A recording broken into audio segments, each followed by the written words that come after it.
সবাই সেই নামটা দেখো, কেউ ভগবানও হতে পারে যে ভগবানের নামটাই লিখতে চাই, সেটাও লিখতে পারো, যার যেটা খুশি, যেটা মনে হচ্ছে। আর আমাদের একটা মানে ক্লাস চলতে গেলে একটা গ্রুপকে মেনটেন করার জন্য কি দরকার, ক্যাপ্টেন দরকার হয়তো, দুজনকে আমি ক্যাপ্টেন করে দেবো। এই ক্যাপ্টেনের দায়িত্ব কিন্তু সবার দায়িত্ব, সবাই কিন্তু যা যা বলেছে সব মেনে চলতে হবে, কিন্তু ক্যাপ্টেনের দায়িত্ব ভিডিওগুলোকে একটু তুলছে, ভালো করে সেন্ড করছে, আর সে যেটা বলছে যে একটুখানি এটা দিয়ে এটা করলে ভালো হয়, তাকেও কিন্তু একটু বুঝতে হবে, সে কিন্তু এগুলো ম্যানেজ করবে। যেমন স্কুল কলেজে দেখেছো ক্যাপ্টেনরা কি করে, কিন্তু ও বলছে বলে ধরো ওকে, ধরো কথার কথা ক্যাপ্টেন, ও বলছে বলে না তোর কথা শুনবো না, এরকম কিন্তু না। ঠিক আছে, আমি যখন দায়িত্ব দিয়েছি ওকে পালন করতেই হবে, তোমাদেরকেও সেটা শুনতে হবে।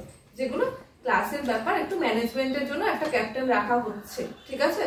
তারপরে তাকেই দেখো, তোমারই প্রয়োজন হতে পারে, কোনোদিনও লেট হলে কোনো তার থেকে ইনফরমেশনটা আমি পাচ্ছি, কোনো কিছু দরকার হলে তাকেই তুমি জানাতে পারছো, এরকম। তার জন্য দুজনকে ক্যাপ্টেন সিলেকশন করবো, ঠিক আছে।